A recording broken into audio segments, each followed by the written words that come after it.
Welcome to కై TV media.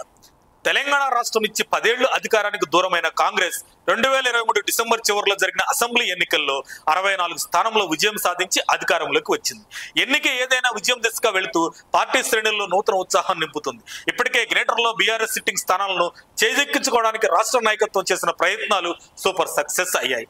ఇదే ఊపుతో స్థానిక సంస్థల ఎన్నికలకు నాయకత్వం వెళుతుంది. ఇప్పటికే గ్రామ స్థాయిలో జనబలంతో పాటు ఆర్థిక బలం ఉన్న గెలుపు గుర్రాలనే బరిలోకి దించింది కాంగ్రెస్ నాయకత్వం.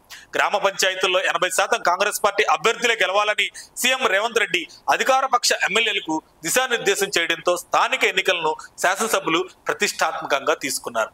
ఇదే క్రమంలో లోక్సభ ఎమ్మెల్సీ ఎన్నికల్లో గెలుపుతో ఊపు మీదున్న బీజేపీ స్థానిక సంస్థల ఎన్నికలను ప్రతిష్టాత్మకంగా తీసుకుంది. ముఖ్యంగా గ్రామీణ ప్రాంతాల్లో తమ బలాన్ని పెంచుకోవాలని భావిస్తున్న వేళ బీజేపీకి కీలకమైన నాగర్ కర్నూలు జిల్లా కల్వకుర్తి నియోజకవర్గంలో ఊహించని షాక్ తగిలింది. ఇక్కడ బీజేపీ సానుభూతి పరులు, ఆ పార్టీ క్షేత్రస్థాయి నాయకులు మూకుమ్మడిగా ఆదివారం సుమారు 50 మంది బీజేపీ నాయకులు, కార్యకర్తలు బీజేపీకి గుడ్ బై చెప్పి మాజీ మంత్రి హరీష్ రావు ఆధ్వర్యంలో బీఆర్ఎస్ పార్టీ కండువా కప్పుకున్నారు. కల్వకుర్తి మాజీ ఎమ్మెల్యే జైపాల్ యాదవ్ నేతృత్వంలో ప్రత్యేక బస్సులో హైదరాబాద్కు వచ్చిన బీజేపీ నాయకులు, కార్యకర్తలు బీఆర్ఎస్ తీర్థం పుచ్చుకున్నారు. వీరిని సాదరంగా పార్టీలోకి ఆహ్వానించిన హరీష్ రావు పార్టీ గెలుపు కోసం పనిచేయాలని, వచ్చే ఎన్నికల్లో బీఆర్ఎస్ పార్టీ తిరిగి అధికారంలోకి వస్తుందని హరీష్ రావు జోస్యం చెప్పారు. క్షేత్ర స్థాయిలో పార్టీని బలోపేతం చేసిన వారికి కేసీఆర్ పదవులు కూడా ఇవ్వనున్నారని వారికి భరోసా కల్పించారు. కేంద్రంలో అధికారంలో ఉన్న బీజేపీ రాష్ట్రానికి చేసింది ఏమీ లేదని హరీష్ రావు విమర్శించారు. అయితే ఈ సర్పంచ్ ఎన్నికల్లో బీజేపీ పార్టీ బలంగా ఉనికిని చాటుకోవడం ద్వారా 2028లో జరగబోయే అసెంబ్లీ ఎన్నికలకు పునాది వేయాలని ప్రణాళికలు రచిస్తున్న నేపథ్యంలో క్షేత్రస్థాయిలో నాయకులు బీజేపీని వీడిపోవడంతో ఆ పార్టీపై తీవ్ర ప్రభావం పడుతుందని విశ్లేషకులు చెబుతున్నారు.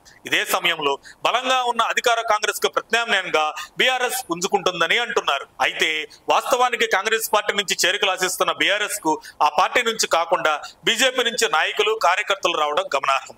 అయితే ఎవరు వచ్చినా చేర్చుకునేందుకు తాము సిద్ధమేనని ఇటీవల కేటీఆర్ ప్రకటించిన విషయం తెలిసిందే. ఇక కల్వకుర్తిలో జరిగిన తాజా చేరికలపై బీజేపీ నాయకులు మౌనం వహిస్తున్నారు. ఇక డిసెంబర్ 11, 14, 17న తెలంగాణలో సర్పంచ్ పోలింగ్ జరగనుంది. అదే రోజు ఫలితాలు కూడా వెలువడనున్నాయి. ఈ త్రిముఖ పోటీలో గెలుపు అవకాశాలు అధికార కాంగ్రెస్ కి ఉన్నట్లు బీజేపీ ఎంపీ రఘునందన్ రావు ఒక ఇంటర్వ్యూలో వెల్లడించడం ఇప్పుడు చర్చనీయాంశంగా మారింది. మరిన్ని అప్డేట్స్ కోసం మా కై టీవీని సబ్స్క్రైబ్ చేసుకోండి. మా వీడియో కనుక మీకు నచ్చినట్లయితే లైక్ చేయండి, షేర్ చేయండి. మీ విలువైన అభిప్రాయాలను కామెంట్ బాక్స్లో తెలియజేయండి.